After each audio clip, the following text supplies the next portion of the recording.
Alright, what's going on guys? Today I have another awesome install and I'm going to be showing you how to install these LED reflector, boards you could say, into the actual reflector housing itself. Now this is extremely DIY and the method I have been using, so this is in no means professional way to do it, but I'm hoping this works because I have not test fitted this on the car yet, but it seemed to have sealed very close to stock, so I'm fairly confident that it will work on the car, and I guess we'll find out later down the road. But anyways, let's go ahead and get started. Now I'm going to be using a Dremel. I'm not even sure it's the right cutting bit, but it's just basically a Dremel with like a cutting wheel on it, and I'm going to be cutting open the reflectors using this method. Now, I'm sure you could like hot knife it open or something similar with a soldering iron type of deal, but this seems to be the quickest way and provides a pretty smooth edge to solder back together. So this is the way I'm going to do it, and this is probably the recommended way to do it as well.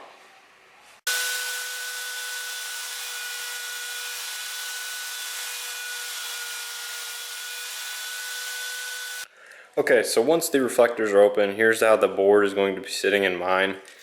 I got right before the main lip on the reflector, and it allowed me to essentially just place the board inside this outside cover that got cut off.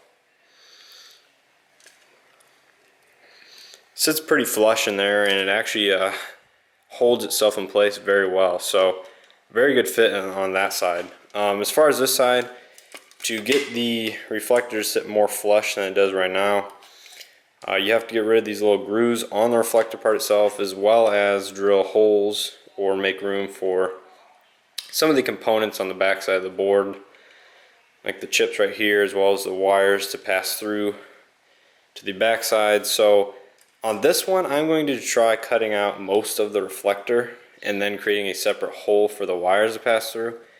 On my other one, I just made a couple small holes where they needed to be to make room for these things on the back of the chip.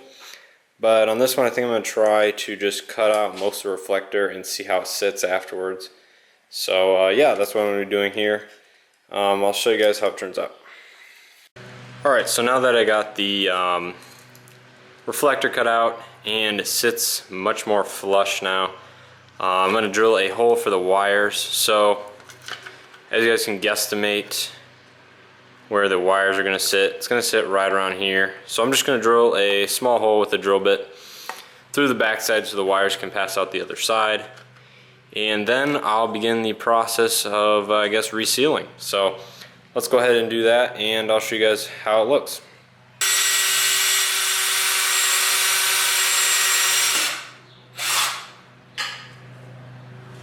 Alright, so as you guys can see, I am pretty much ready to reseal. There's a good look at the gap there. It is a decent gap up here, but I can squeeze it together. Put a couple tack, solder, whatever you want to call it, down. I'm doing it the kind of ghetto way of just soldering it shut. But as you guys can see, the gap is really close. There's the hole coming out of the back. I'm not sure how I'm going to seal that up yet, but that can be done later. But overall, I think I'm definitely ready to solder it shut, and I think it turned out a little better than the other one. So let's go ahead and get doing that. But there's a good look at how it turned out before I solder it shut. So I guess I'll show you guys how I solder it after I get a couple tacks down to hold it in place. Alright, so I'm pretty much done soldering the reflector shut now. Essentially, I just used what plastic was left on the lip, and as well as used a donor reflector back there to add a little more plastic as needed. I still need to go ahead and double check everything, but that's pretty much it. Just kind of ghetto hot knifed it shut, I guess you could say. I think it turned out okay. You don't see really much past this lip on the car, so as long as the front side of it is clean, you should be pretty good. But I think this one turned out slightly better than the other one.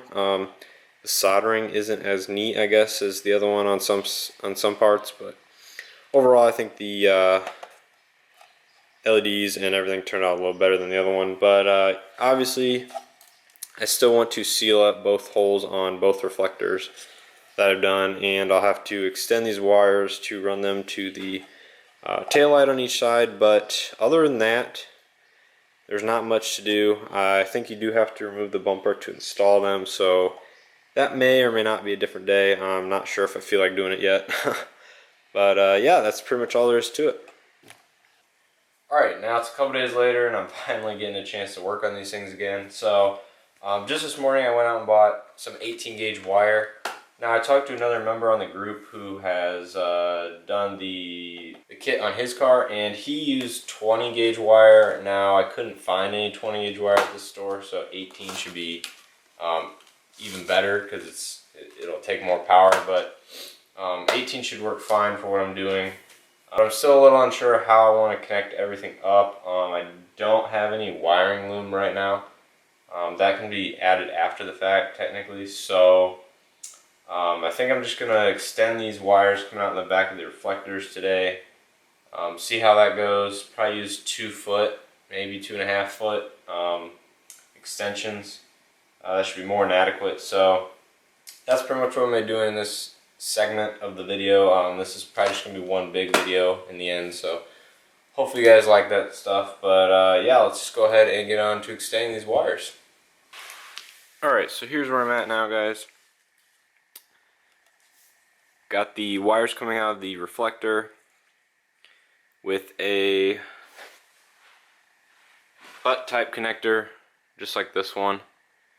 Just 2 ends that you put the wires into and crimp down inside of this heat shrink stuff. So it's in there, and then I've extended the wires 2.5 feet using some 18 gauge wire. I'm going to do the same thing on the other one. I think it's turned out great so far. I just need to figure out what I want to use to seal the hole on the back of each reflector. But other than that, we're definitely getting a lot closer. I'm not sure what I want to do on the other end. I mean, obviously I'm going to T-tap these into the taillight wires, but I kind of want to add a quick disconnect, but I'm not sure yet. So I'll let you guys know on that. So you guys are probably like, hey Justin, where's the rest of the video? That's a good question, because I don't know.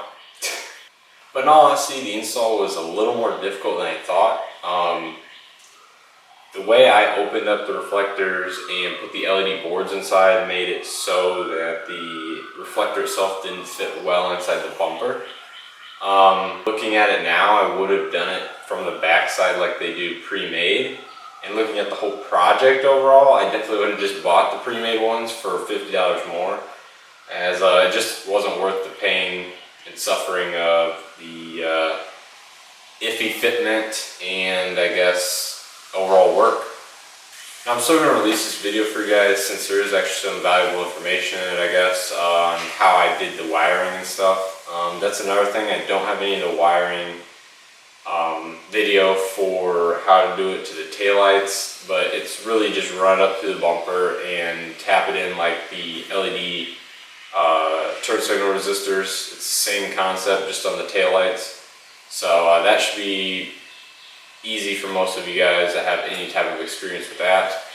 Removing the bumper too was quite a bit of work. I wasn't expecting so many nuts and bolts to be needed to be removed to get it off, but there's quite a few, and definitely plan on this taking at least a couple hours to do.